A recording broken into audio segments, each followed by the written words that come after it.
Welcome to Creative Courage Chats, a search for a new understanding of creativity and problem solving. I'm Alex Raffi.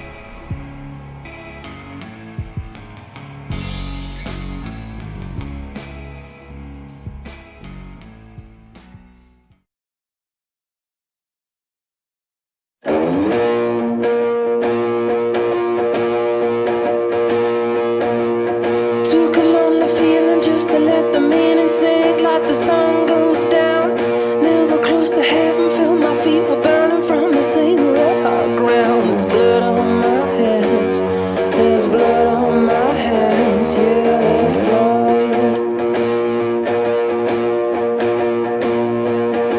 It's getting hard to listen when the clock is ticking, counting down the days gone by. Praying for an answer to another question that will only be as you dry. You won't understand with your head in the sand. No, you won't. But I'll kiss the ground where you kneel till I grow my head to my heels. Splash your water, your wine, while you waste my precious time.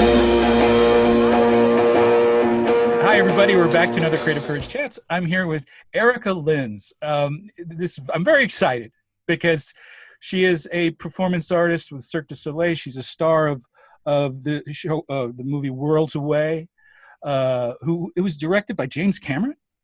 It was technically directed by Andrew Adamson, who did Okay. Shrek Chronicles of Narnia, but executive produced by James Cameron, and he was on set. They kind of tag teamed. Wow. That's pretty amazing. I've followed your work for a while because I learned of you through a mutual appreciation we have for St. Baldrick's, the charity for childhood cancer. I know that's incredibly important for you. Yeah. I know that you're very close with Avery too, and you know, I know her mother as well, and we collaborated on things in the past and stuff. But and I think that Don't know, Avery is a beautiful little soul that we knew as a young lady. She had brain cancer. She passed away a number of years ago. She was 13 years old at that time. But she was like, she and I had like a soul connection. Yes. Little sparkle shine. We were always getting into mischief together. So anyway, so it's a beautiful way to come together. I know her family as well. Yeah, she's fantastic, and yeah. So I am excited to talk to you. I want you to maybe share a little bit about who you are and what you do. You're a Cirque du Soleil performer, but I think you're much more than that. But why don't you go ahead and tell everybody a little bit about yourself? Give like a brief history. Sure.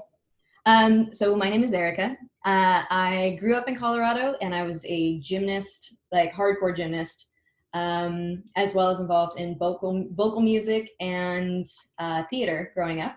I eventually joined Cirque du Soleil just out of high school when I was 19 years old. That was 2001. I originally started with them as kind of a character clown understudy with minor acrobatic roles, and ended up moving into other shows and became a specialty performer. I did the aerial straps act in Caw, and as you said, starred in the movie Cirque du Soleil Worlds Away. Eventually I left, I think after like 4,000 plus performances with Cirque du Soleil. I moved into freelance, moved to Los Angeles, did some work in film, television, stunts, and all that. Got to travel the world doing a lot of different things, from like BMW's 100th anniversary at the Olympic Stadium in Munich, which is super cool, to really, strange private events that I never would have imagined were going on in the world. So eventually I kind of transitioned from just performing into choreography and acrobatic design. Mm-hmm. The last few years, I've probably spent more time on that side of the fence, more time kind of running a department in a production team than just being on stage. And that has been super, super cool because it's an entirely different part of creativity and process. I get to use a whole different part of my brain, which is a lot of fun and challenging in the way that is really inspiring. So I got really interested in automations and the technical side of what makes the big, huge stage productions that you see in shows like those produced by Cirque du Soleil or those in Vegas or Dubai or whatever, and learning how to use those technologies, program those technologies, So that's been my big nerdy excitement the last handful of years. Additionally, I worked for a really long time with childhood cancer causes. Like you said, I worked with the St. Baldrick's Foundation. I founded and was president for an organization called Circus Couture for 10 years. You refer to yourself in your bio on Instagram as a special ops force against childhood cancer. I like that a lot. Yeah, definitely special ops. And I'm not on the front lines. I am not involved in research. I do not work in the medical field. But essentially, we realized that as the entertainment community, it's sometimes easy to feel like what we do isn't essential, especially in this time in a pandemic, and where we're not allowed to gather, and so we're literally not. It would be reckless and irresponsible for us to try to do our jobs as we always have at this time. But when looking at something like childhood cancer or a lot of other things that afflict the world in a really painful way, it's easy to feel helpless and to feel like, well, what can I do? I'm just an acrobat. Like, I'm just a choreographer. I'm just whatever, I'm just an orthodontist. I'm just a brilliant maker of spaghetti pizza, whatever the thing is that you do. It's easy to feel like you are not powerful in the fight toward making this world a better, kinder, more interesting place. But as it turns out, if you really, really look at it, you are powerful. And it's not that I'm just an acrobat. It's like, I'm an acrobat. Like, I could do something different. I could approach this from an angle. I could reach a community that other people may not have been able to reach in working toward this cause. And that's kind of where I got to have the privilege of being involved. I was kind of called to the work. I had a friend whose son had a nasty, long battle with leukemia. He lost this fight, and that just rocked kind of my sense of, it's a different kind of grief when you lose a child to something as cruel as cancer. And with that, it felt like I couldn't live in a world where we just accepted that. And so I got involved. I went and talked to our local organizers for the St. Baldrick's Foundation. That's an organization where people basically say, how much would you pay to see me shave my head? And then they direct all that money to pediatric cancer research. I think they're the second highest funder of research next to the US government, if that's still an accurate stat. Mm-hmm. So we got involved with them. And then as the economic crisis hit, Las Vegas in particular, where I was living and working with Cirque du Soleil, was really desperately knocked down in a horrible way, because it's a tourist-driven economy. We had more foreclosures than anywhere else. So people were losing their jobs and their insurance, but cancer was still affecting families just as it always had. And there was a fledgling clinic at the time that was willing to treat kids, whether or not they had insurance, whether or not they could pay for services, but they didn't have what they need. So we basically realized that we, as acrobats, as technicians, as costume designers, as the wily young community that didn't have kids, that was on the fringes of society, that we actually had a great resource. And that was the ability to create an event that would allow us to sell tickets, that would allow us to facilitate an art auction, that would allow us to draw in an audience that had never felt invited necessarily to causes related to children, because nobody really thinks of, the wily, crazy acrobats as the people we call it. Your team was the hardest one to compete against. We, Bald by Design, that's the team I'm on, and we were always kind of trying to reach there, but you guys always came in with so much money. It was fantastic. Like 100% on purpose, though, and that was one of the beautiful things. Is just, as we talk about creativity, a big part of understanding how we make great things is looking at, like, what is this community built of? Like, what are we made of? And what drives the people that are involved in this. And in our case, I know that so many of us came from competitive athletic backgrounds. I know that so many of us had come from environments where it was like, you wanted to beat the other team, or you wanted to get the score, you wanted to get to the national championships or whatever. And that tapping into that was a great incentive. Sure was, yeah. Which was a great, that's why the model is so fantastic. Oh yeah. We 100% with your team had an ongoing, the big, like, please beat us. We're like, ugh. Yeah, we were always happy you beat us, but it was like, oh, come on now. We're architects and designers aren't as interesting as acrobats and performers. And have a goal and a precise way that they want to get through their thing. Exactly. But anyway, so you've done a lot of interviews, in your career with a lot of different people. I mean, we're talking about creativity today. I want to kind of tap into something. I really appreciate the way your bio went, because I am very, very, very passionate about childhood cancer and fighting childhood cancer as well. And I think the more we can say about it, the better.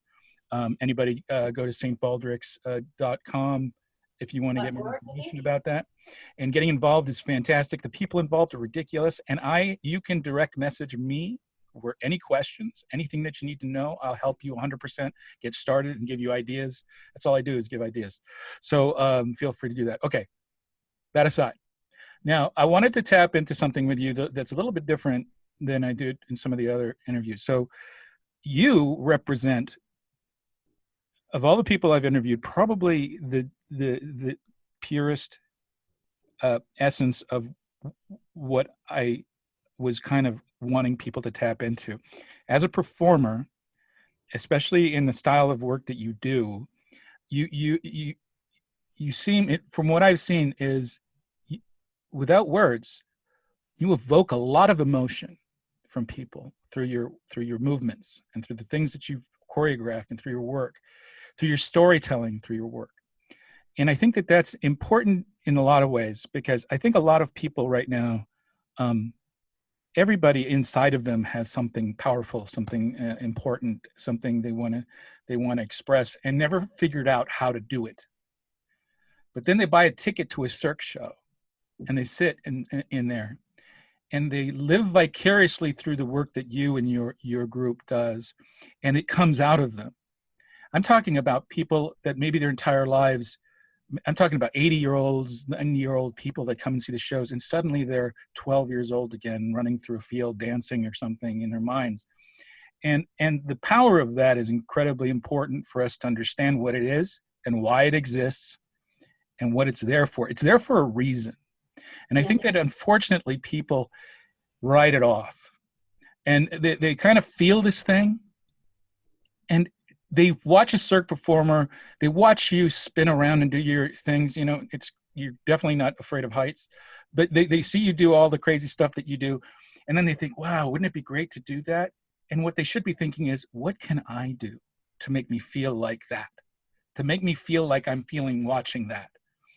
I always say that you can learn everything you need to learn about the essence of a cake with one bite, right?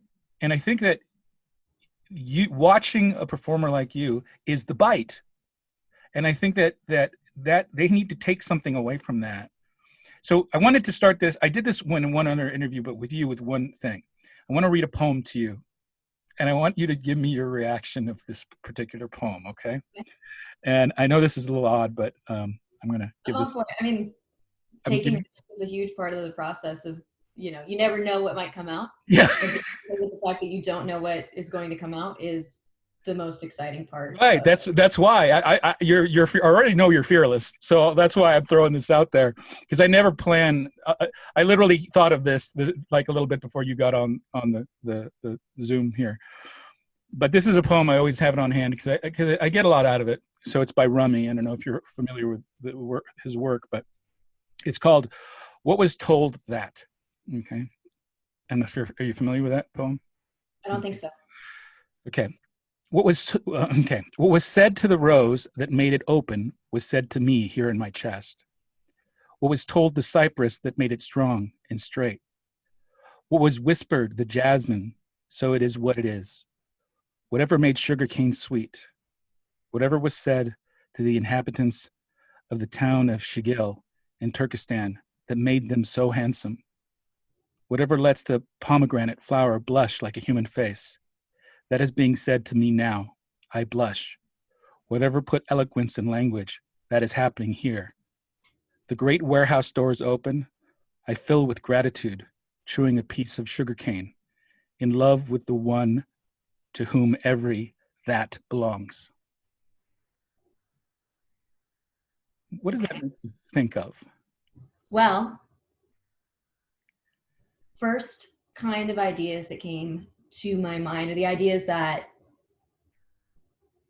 are nature to grow, like that is innate and that is necessary and that is required. And that when it comes to both like growth, beauty, sweetness, like whatever it is, that thing that you have to offer, like that is inside of you in a way that you are called to express it, right? Mm-hmm. Whatever the beautiful thing is about you, whatever the unique thing is about you, that the cypress isn't being asked to do the same thing as the pomegranate. The pomegranate isn't being asked to do the same thing as bamboo. Like bamboo isn't even asked to be doing the same thing as other wood that is less flexible, Right. and all of that. And that we each as individuals have something unique, beautiful, and wonderful. And if we give ourselves permission or listen to that voice that's asking it to bloom, then there's a good chance that this world is going to become more beautiful, more functional, more something in a positive growth way, as a result of your willingness to express that. And that it's brave and it's scary to do it. Mm-hmm. But giving yourself that permission will allow you to come into that thing that is beyond the seedling. The permission is a big thing, right? Is somewhere along the lines, some people just can't find it. You know, they're waiting for someone else to give it to them or something. But at the end of the day, I mean, you're the one who gives it to yourself, right? So what was that moment for you? I mean, what makes someone, you know, into gymnastics and singing up and just move to Vegas? I mean, I mean, you know, that takes a ton of courage. I mean, you were a young girl then, right? I mean, how old were you? Teenager. Yeah. I just turned 19. Like I had graduated high school that year and moved to Vegas at 19. Didn't know a single person. I was under 21 and there was nowhere to go. I didn't have any friends my age. Most of my friends weren't from the same country or culture that I was from. So it was a huge, enormous leap. I don't think I didn't really give myself permission to believe that I had that value as an artist, as a performer, as a creative, until at least a decade into my career. So at 19, I didn't actually, I didn't think that I was special or worthy or whatever, but I have always been brave. And I do want to pause on that for a second because it's something I think about a lot that shows up a lot in the acrobatic world and in the kind of work that I do that's like the extreme arts that requires a little bit of daredevil willingness to even get to the starting line. Mm-hmm. But the thing is not that we're fearless. The thing is that we're brave. And being fearless is a difference. Yeah. And a very important difference. It's also a really important difference in how we work together. Those that are fearless are less likely to be considering all of the details that have to go into something. They're less likely to be taking care of the other people that are on stage. And they're more likely to be a liability rather than an asset. But bravery, on the other hand, is an extraordinary thing. And some of that in our work has a lot to do with literal bravery. You know, I work sometimes 40 feet in the air without a net beneath me. But really like the bravery to be willing to be a beginner, to be willing to try, even though you might not be good enough or you might be earlier in your journey than you want to be for where you are. But really like the bravery in being willing to take a step, even though today that step isn't going to get you where you want to go. Not yet. You know, be willing to be where you are and continue moving forward. Like that is something that I'm hugely enthusiastic about and that I get really excited for people about. But yeah, for me, I graduated high school. I had a really weird background because I had been in and out of theater since I was a kid. I was a hardcore gymnast, but I had retired from competition. And I just kind of lived in this world where I was really creative. And it's like gymnastics was wonderful for me because I loved doing flips and I loved using my body in that way. But it was so prescribed that this trick is done exactly this way and is judged exactly this way. And you have to catch it this way and land with your feet together where your heels can touch, and then you salute the judges. And, you know, hopefully you end up on the podium. And then there was this other side that was theater and vocal music and musical theater and all of that, which was also amazing. But while there's something so incredible about getting to have your voice be part of another chorus or, you know, playing a scene with another person where it really evokes something that's honest and real, that you get to share a moment with the public, it lacked the flips, right? Like it lacked the sensation of what it is to be high in the air and have to twist out of something to land it correctly. Right. You know, split second decisions that are really like, they are kind of the physical live embodiment of instinct. You know, knowing that you can trust yourself to the core level, that your training is going to be there, that even though you are moving through the air at high speed, that you will get to where you need to go. So it's interesting that your body is your medium in Yep. expressing your art. Because I even noticed, because of course, you know, we're going to talk. So I watched some of your videos and stuff like that. And it's the most charming thing about you is that after you're done with the amazing thing that you do, you're not done. You're like, you do a little almost performance, you're welcome kind of gesture all the time. It's never like it's the performance and you're done, but you're always aware that someone is observing or that there's somebody that is taking this in. And I think that comes from being a performer and just being aware and being on stage so much, but you're never all done. It's always there. The whole medium, right? Like, yeah. When it comes to acrobatics, it's a weird thing, right? Because it literally only exists for the moment that we're doing it. Right. So, you know, there's a huge debate in all those years that I was doing Cirque du Soleil performances and, you know, 10 shows a week and 476 shows a year, that you go out and do the thing. And this was at a time when we really didn't film things. Instagram wasn't a thing. Things weren't being captured for perpetuity. They were just existing in this moment. And trying to understand, like, what is this thing? Because we go out and kind of risk our lives literally on the daily to provide this thing. So what is its importance? And I ended up coming to a conclusion that the really, really cool thing, the privilege about what we do, is that we get to connect with all of these people in a meaningful way, often at these really peak times in their lives. That there's an excellent chance that on any given night, if you have an audience of, say, 2,000 people, that somebody is there on a first date that's going to change their lives. Somebody is going through a really hard time and is seeking an escape. Somebody is right at that point that they're falling in love, and they're maybe, as we perform our romantic duet, going to snuggle just a little bit closer together. So what they end up walking away with, it's interesting because they'll never remember specifically what tricks I did. They might have some kind of inclination. They're like, oh my gosh, you were up really high and hanging from that guy's neck, or like you were holding on to him with just one hand, or whatever that is. Like, there might be something that locks in with them, but what we end up taking away is this moment that we shared together, right? Like, I got to connect in a meaningful way with these people. And for me, like, being highly empathetic and really like loving people and being fascinated by people, that's really the joy of it, is that you don't know what moment you're sharing, and you don't know that there might be a family out there that had to save for 1.5 years to be able to afford these tickets. There's probably kids out there who are growing up wishing that they could be you. There's probably people wishing that, you know, that their lives had taken different directions. And for maybe just a moment, we get to kind of A, escape that, but B, just like look at the things that seem impossible that are possible. Mm-hmm. Like, they are possible when we work together, when we're really innovative, when, you know, when we plan well. There's also a whole boring part of the administration of how one makes a circus function.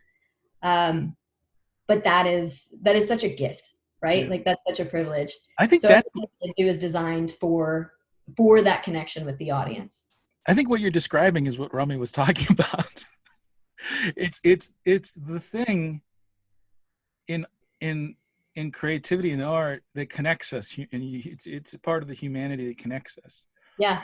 Where people can observe something foreign to them but still familiar, right? Mm-hmm. There's something about it, you know, where you can be watching anything, you know, whether, you know, I love the movie Cinema Paradiso. I love watching that movie, and it reminds me of being a kid. Now, I didn't grow up in the town that they did. I lived in Italy as a kid for a couple of years, you know, at 10 years old, but something about it is so familiar to me, and I've never been there. And I always think about, what is that, you know? And it's so good. It's always good. It's always something that makes you feel connected, right? Yeah. Right now, I don't know if there's anything more important than finding ways to feel connected. Absolutely. Right. Absolutely. Right. There was some minor, you know, not a major scientific study, but I think it was it was a survey, and they were essentially just interviewing people after watching a Cirque du Soleil type show. I think they were principally Cirque du Soleil shows. And they found that in the time following, like sharing that show experience, that they were more pro-social, that they were thinking more in an interconnected way with other people.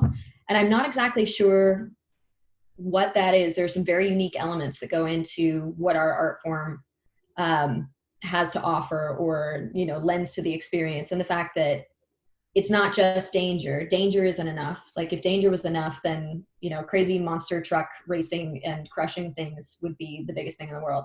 If beauty was enough, then we would be completely packing ballet theaters in every city around the world.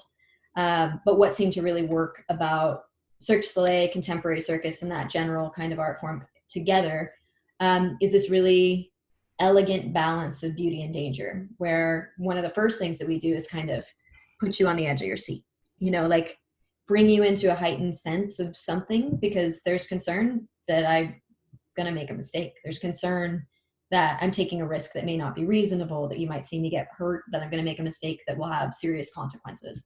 And so I think that automatically puts us in a place that we're open and responding to what's happening in front of us. And then if we succeed in adding to that something that's really beautifully human, something that's really honest, that comes from a person's experience, or really represents something that's meaningful, like an interpersonal relationship, love, fear, connection, anger, like all those things, and we can put them inside of that heightened space, it's like we maybe get a more direct pathway to connecting with our audience. And I think that's really, really cool. And that's what excites me so much about the hybrid of sort of theater and circus. Right. And I think that the experience, and everybody's felt that. I mean, everybody has sat in front of a performer or something and felt moved, and knowing that the performer's main priority is to make that happen, you know, is to find a connection with people that are in the darkness, you know, ahead of you, you know, somebody out there, and you're constantly working to make those connections with people. I think that's really noble. And you know, as far as a profession, I think that it is important. And, you know, I know we were saying, you know, that because of COVID, there's things that aren't important, but I do think that, in my view, I believe that anything that taps into this want, see, because I connect that inspiration they get with something deep inside that makes us, like, you're right. You'll see something romantic and you will hug it's happened to me with my wife. You know, I'll put my arm around her and hug her because I just feel good right there. I just feel this burst of something. Yeah, I see something on TV and I'm like, that's us too. Yeah, you know, and it's like, and that is so, like, it's like almost, you know, it's so deep inside of us. It's almost prehistoric, kind of this kind of innate feeling that, you know, I love this, and I love you, and I love my life right now in this moment, you know, in time, and you know, with all the chaos and crazy stuff, and we're not going to get into that, but I think that it's important to find ways to reconnect with it, because although you're doing the performance outside, it's not like you're giving them anything they don't already have inside them. I mean, you're reminding them that they have this appreciation. You're reminding them that they love something like that they see the movements, and they see I'm also, this has nothing to do, I'm always so impressed with because talk about courage or bravery. I mean, you're always the one that gets thrown into the air. You're always the one. You're never on the bottom. Yeah, I'm not. You always have to trust they're going to catch you. There's pieces and there's flyers, and I'm 4'11" tall and under 100. So I'm not that useful catching other people. Yeah. But I'm really good at being thrown. Yeah, but, you know, from what I can tell, you don't really fall as much as float down. But it looks like it, at least. I don't land on the ground that much anymore. As I get older, you know, I keep choosing more disciplines where there are wonderful, strong people who are going to catch me at the other side. I just have to arrive facing the right direction and do my part of the job. And they help soften the landing. because we do it together. Plus, it's more fun. Like I've never liked being a soloist. I prefer being part of a group or part of a Right. team.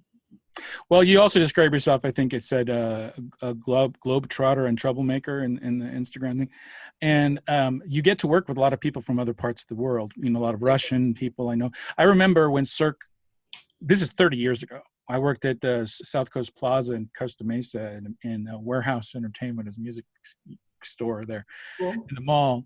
And I remember Cirque came to town, Cirque du Soleil. Nobody heard of it ever. It was a new thing. And it was a tent that was in the parking lot, a big old tent.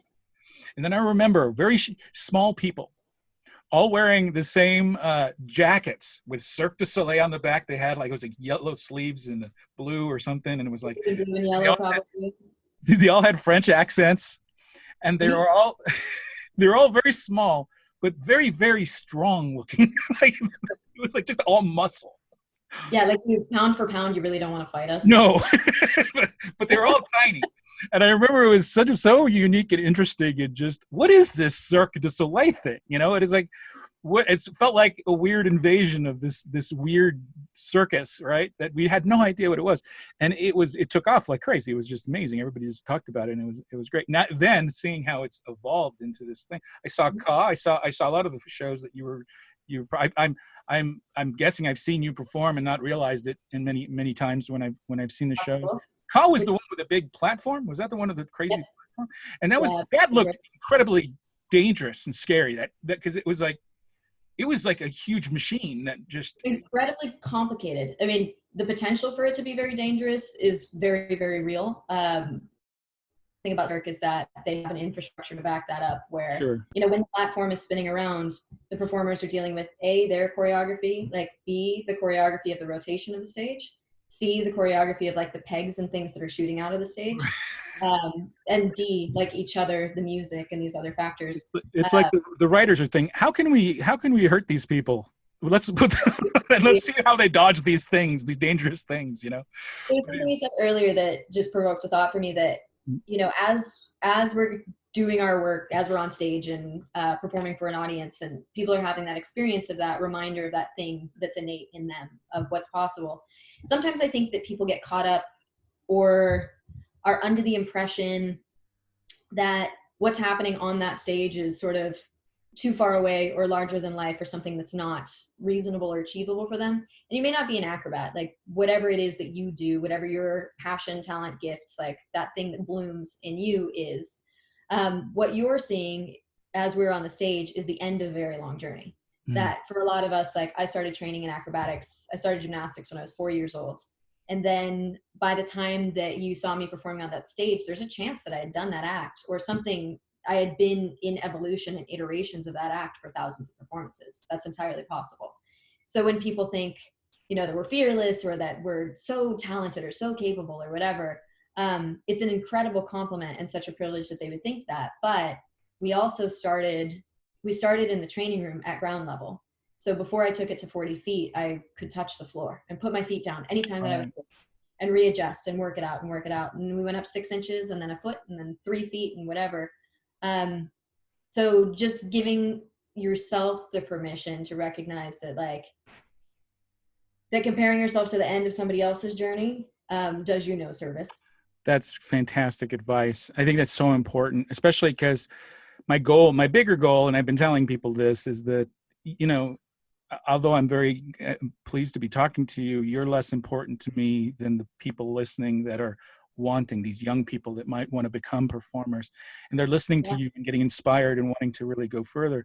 And what you just said reminded me of Bernard Greenhouse. He's a cello teacher, and he once was interviewed, I think it was on NPR, where he was talking about sheet music is just information. It's got notes and it's got timing and everything. It's perfect, and it's a sheet of music that you go by. You could give sheet music to someone who's been playing cello for 10 years, and they'll play it, and it'll be beautiful and amazing, and it'll be terrific, and you'll really appreciate it. But then you give that same sheet music to somebody who's been playing it for 40 years, and then suddenly it's played differently, and there's something more to it, and there's some nuance there. And I think that the nuance is when it's no longer playing an instrument. It's more just, you know, communicating through the instrument. It's not technical anymore. And I think that's where you're at now, where you're an athlete, but it's not about the athleticism anymore. You're actually telling a story through the movements, and you have that skill, and it's innate and natural, and it's nuanced. And I think that's the goal. That's the goal. After a big battle with perfectionism. Right. And that battle with perfectionism in that space of like, when I think of the person with the sheet music who's been playing cello for 10 years, like they know that they're competent. They know that they know how to execute that. They know what a fermata is, and they know what every detail, what every notation is requesting from them. And so they're very likely to do that. And they're very likely to be focused on doing it perfectly. And that's something I see a lot when I speak to dancers or young performers or people who are at the point in their journey where they're ready to start moving into the professional realm of things. You know, they're preparing for their first Cirque du Soleil type audition. They're preparing for their first big opportunity in front of a creative company. And they know that they have the skills that they can technically execute the thing that needs to be done on stage. And the thing that I try to remind them is, you know, in this coming week, as you prepare for this, like check in with your body, see where you're at, you know, see which skills are online for you. Do your leaps feel the way that you want them to? Do your, you know, aerial skills feel the way that you want them to? Just know what's online, what's a little bit sketchy right now, what's super strong and you can rely on. But outside of that, just remember that in the next 4 days, you're not going to become a more extraordinary dancer who's going to give them more perfection. And that even if you do achieve that, if you go into the audition and you play that music exactly, technically perfectly, or you dance that choreography, or you do that aerial sequence in precisely the way that was prescribed, all that will achieve for you is putting you into the category of people that are worthy of being at this audition. Like, we already know that you're worthy of being there. We already know that you're capable of these skills. Like, you've shown it and proven it before you ever submitted your tape. So what needs to happen really is that when you get in there, if you can let go and just perform. I mean, really, like, live, like, let there be spirit, make a choice, like, have an expression, try to actually give something more than perfection, because perfection is only enough to show them that you're good enough to be there. You want to show them that you're not just good enough to be there, but that they need you there because you bring something wonderful. Like, that there's a light in you, that there's a spark in you, that there's something that makes me just drawn to you and what you have to offer. And if I wanted just technical ability, I would just watch competition. You know, I would just watch the Olympics and judge things. But you will have my attention more if you are just alive, like through your fingers, and I feel the movement like coming out of your heart, than if your hands are perfectly positioned where they've been prescribed. Right. It's a natural thing that you have confidence, right? And like treat whatever you're doing with the bravery of understanding that sometimes we don't know what's going to come out of us, and we just need to let it out sometimes, you know? We can't edit ourselves as much as we think we do. It's like we're so afraid to look silly. Like, I can't dance. Me neither. I mean, I can move. Oh, come on. Yeah.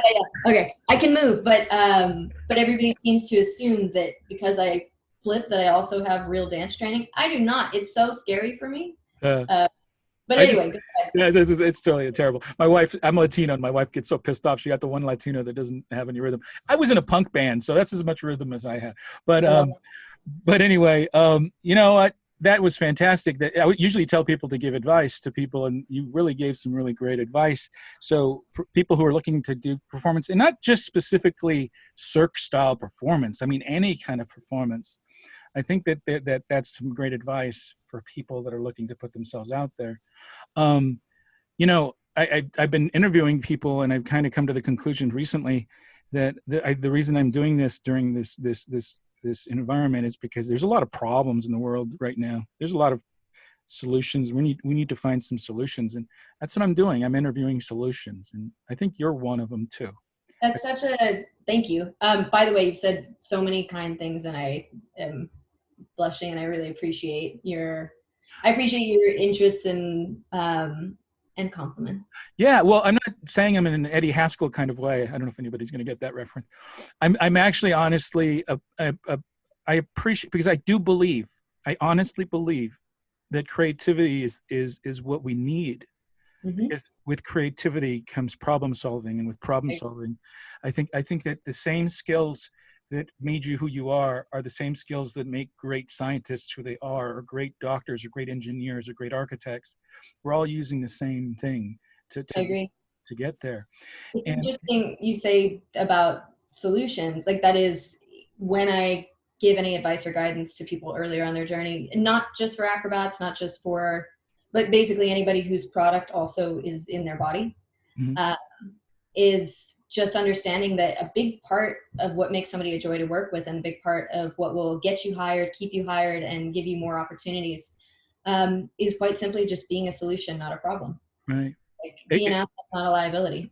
it's exactly the same advice I give people about interviews. Don't tell them how great you are. Tell them how you're a solution to their problem. Yeah. Yeah. That's what you have to do. So I do think I this is a pleasure. I can't keep you here. You have a life to live, but I think that thank you so much for making the time to do this, and to share some of your wisdom with people. And you give a lot.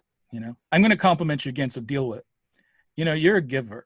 Okay. You've always, that's the thing I appreciate about you, and I've always known about you, even though I don't know you personally. We haven't really talked personally, but I can see it. And what you've done with Cirque du Soleil is so impressive. I've seen some of your videos. Anybody that's curious about her, or about Erica and what she does, she's already tells a lot about her personal life and stuff. There's a lot of videos out there. You can learn a lot from her on the stuff that she's put out there. There's a lot you can learn. There's a lot that you can get inspired by. She's in this beautiful circus that's out here in Vegas, but people all over the world have appreciated. And I think that's important, to listen to creatives. Whenever somebody tells me they're curious about a particular piece of art, I always say, who's your favorite person that does it? And then they say it. And I say, learn who inspired them. Learn who inspired that person that inspired them, and follow the chain. And then in doing that, something magical will happen. You'll Mhm. start to see that there's crossover and other things that you love, and that you see that the creativity inspires itself and feeds itself, and that you're part of that.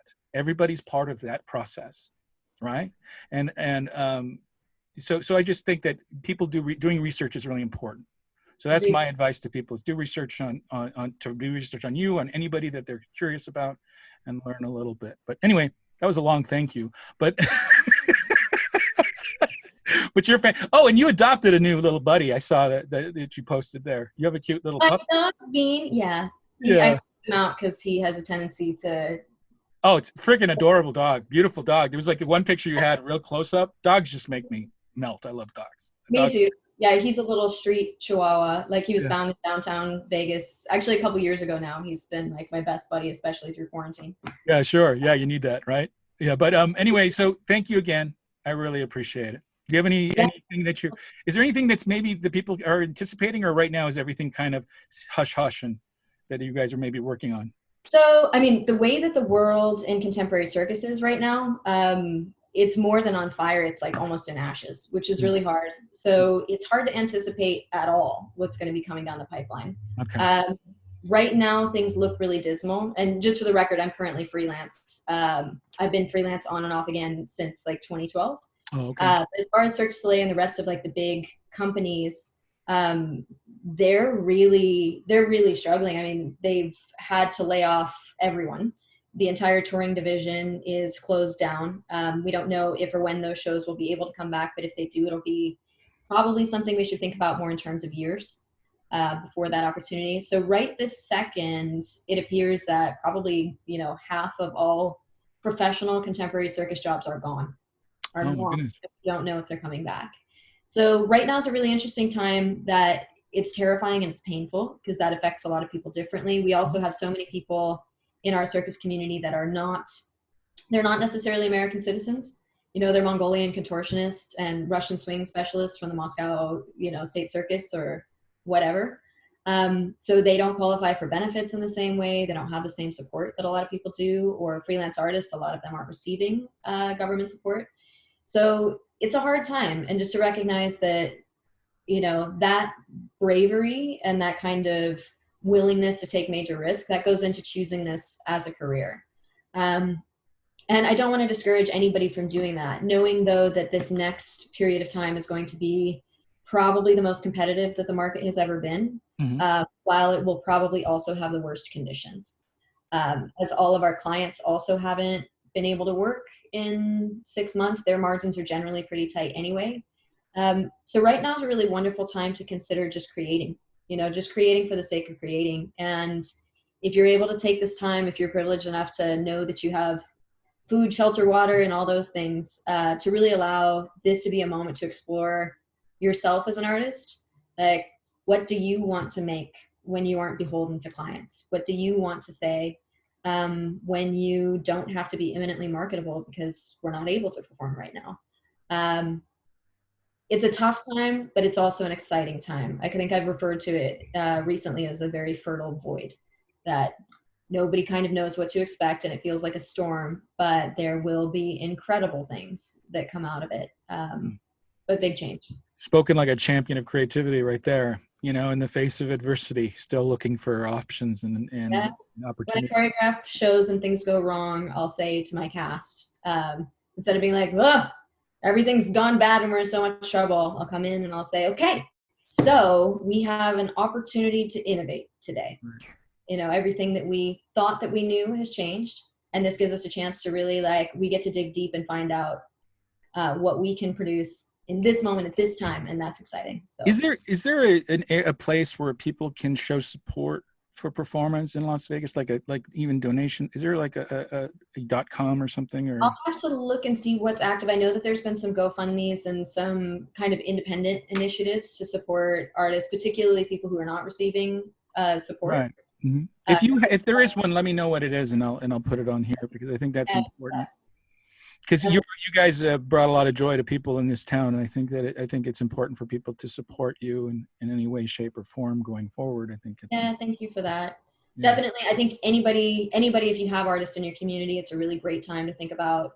If you have disposable income, think about getting something handmade. If you see somebody pivoting. I know recently that I've been buying more products from friends who have had to move into multi-level marketing things that didn't seem like something that would have been in their major, their style before. But if you see somebody who's selling homemade leggings, if you see somebody who's selling other products, who's gotten involved in something that they have to offer that is helping them kind of get through this time, it's just a really good time for us to try to put our money into each other's pockets. Right. And think smaller, take care of your community, show up for your people. We do have an opportunity right now, just like we do in the horrors of the childhood cancer world and whatever, to see also the best in humanity. Sure. And let's get on it, man. We need it. You're awesome. Thank you so much for having me. I appreciate everything. And thanks again. My pleasure. Bye, everyone.